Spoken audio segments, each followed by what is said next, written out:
Šodien uzdevums ir uzzināt, vai var nopirkt būvmateriālu veikalā tonējumu plēvi un uzmontēt pats, kurš nekad to dzīvē nav darījis. Ja tas izdosies, reāli super. Tā plēve veikalā maksā 11 eiro kūku. Nekad to neesmu darījis. Tagad kā nav tik dārgi, pa 50 eiro sēdenām var notonēt stiklus. Profesionālā servisā. Bet ekonomijai jābūt ekonomiskai, vai ne? Apsik, mazgās logus.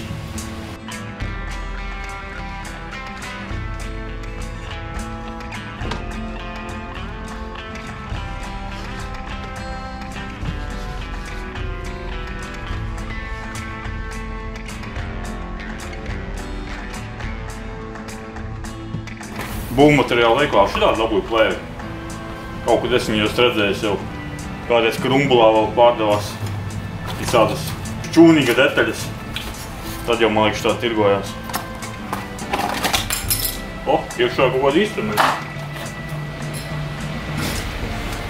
Iekšā tāds kaut kāds plasmas, ar ko līdzināt gaļā. Super cool mazīts kaut kāds.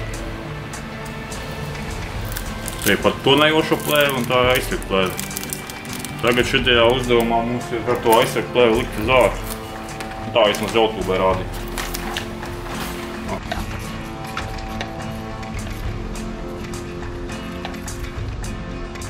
Vajag nosmicināt vai labāk pielīt.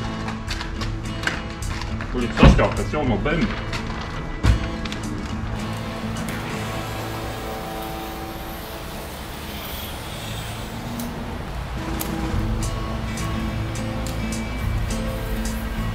Es te griezu par šo te gumijas malu. Viņa tā vajadzētu būt pareizi.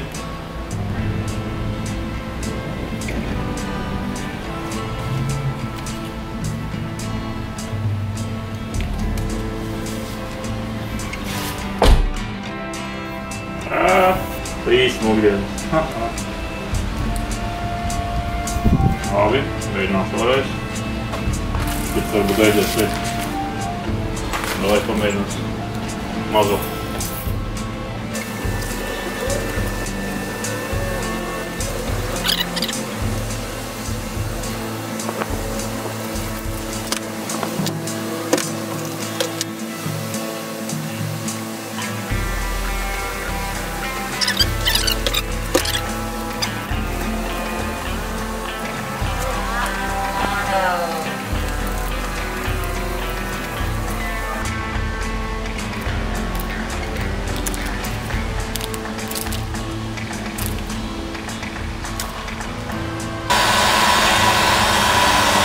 Tā kā tam logam ir izliekums, tā plēve kādu trunku met, vairs nebūtu vajag viņu pasildīt, lai viņu padodās, bet nevar pārsildīt.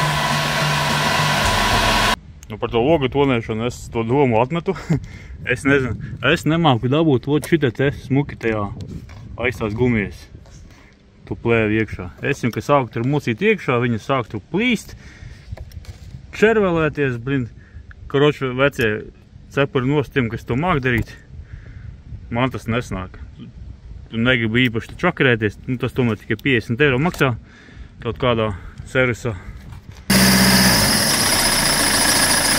Tā, kādi uzdevumi te ir ar šo aparātu? Paņēmu metālu, mēģināšu atjaunot to spārnu. Izskatās, ka vajadzētu varēt. Man ir bumpers nost. Nezinu, kā viņš ņemās. Aizmugurējais spārns arī. Principā metāls normāls. Nezinu, kāpēc viņam te nonākusi tā krāsa. Durvīm apakšļi bišķiņ jāapstrādā. Lākis tāds arī uzspūties bišķiņ. Bet man priecā tas, ka nekur nav cauri izpūvis. Šeit spārns ir kaut ko labots. Arī bišķi jāpiešpaktelē, jāpiekrāsā. Tā kā es ar durvī.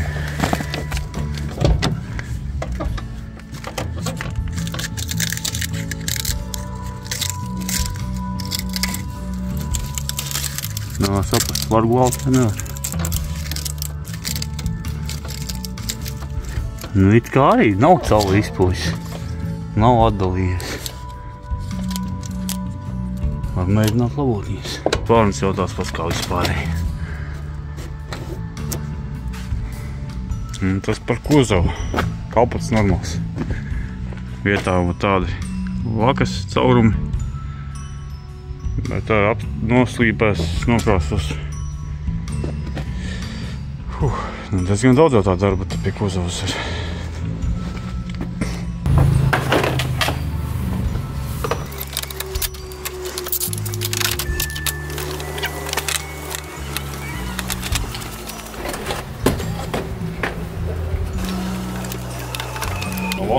Lai izņemtu lukturi, tikai jāizjauc uz priekšā ārā.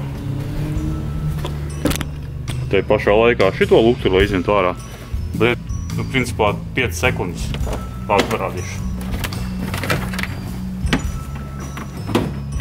Un paraujam viņš ir ārā, principā. Ja, bišķiņ salīdzinājums. Tagad interesantākā daļa. Visu šito te ņemt un birstēt nost.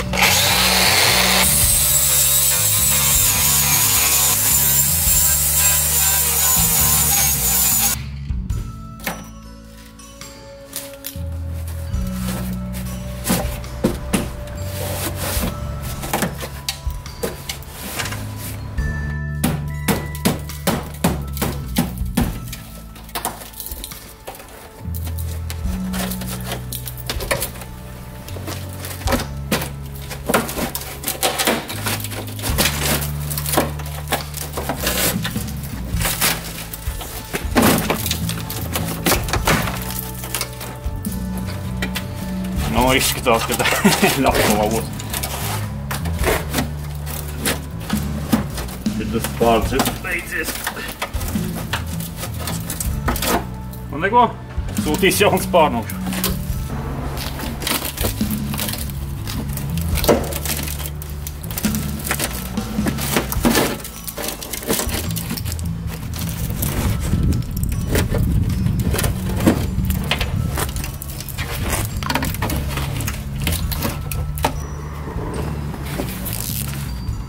Mēģinās tos pārnes ņemt nost.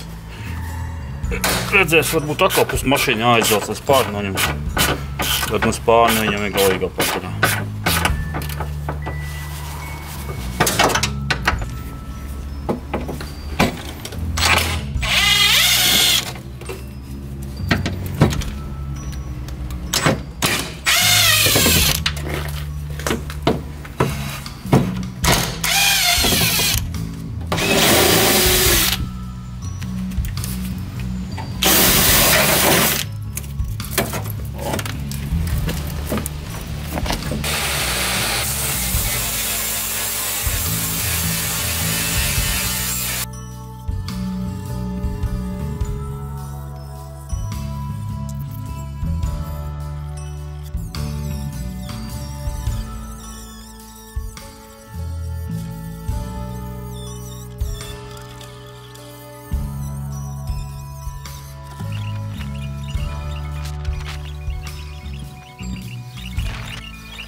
Bekai pirmā kārta ir apstīpēta. Tas ir vajadzīgs, lai izlīdzinātu laku. Viss nelīdzinums. Tagad redz visu defektus. Tos defektus pēc tam kārtīgi vēl noslīpēs, iešpatolēs. Un tad ies pāri ar orbitālo slīpušīnu. Tagad es pārgāju 120 smūšpīru. Pēc tam ar orbitālo jau kaut kādu 180 pāries un tad gruntēs. Tas arī vajadzīgs, lai tagad būtu virsmu špakelēšana, bet špakelēt var nevar virsū tādu gudu laku. Pa pirmo slīpēšanu jātaisa tādu cietu kādu dēli, uz kā uzliek virsū smilšpīru, lai izvilktu ārā plaku, lai neuztaisītu rogas. It kā liekas, ko tādu taisnu dēli, mašīna taču ir šitāda, ja? Bet visas ir ielas, viņas jau arī ir tādas garanas, visas tiek klāt, tādos līdzinumos arī. Visur tiek, kas jau taisna dēļ. Principā vajadzēja tā, ka noslīpē un viss ir vienmērīgi balts. Protams, beka ir vesela un no viņas jau neko tur baigi negaida, bet tāds vecs teiciens, taisi labi, sūdīgi sanāks pats. Tāds arī man tāds dzīves moto. Nu, centies taisīt visu maksimāli. Nu, ka visu labi, jau sūdīgi tāpat sanāks. Šeit tik tālu tikas to bembi. Apslīpēts, pieslīpēts. Visas rūsas, pleķi izslīpēti. Tur, kur bija pliks metāls, tur ir nogruntēts skābo grunti, pēc tam pa virsmu ir akrila grunti. Un tā, sagatavots tagad špaktelēšanai. Varēs ķerties špaktelēt pie visām erogēnijām zonām. Nu tā kaut kā. Nu vai, tā jau tiekās nākamais.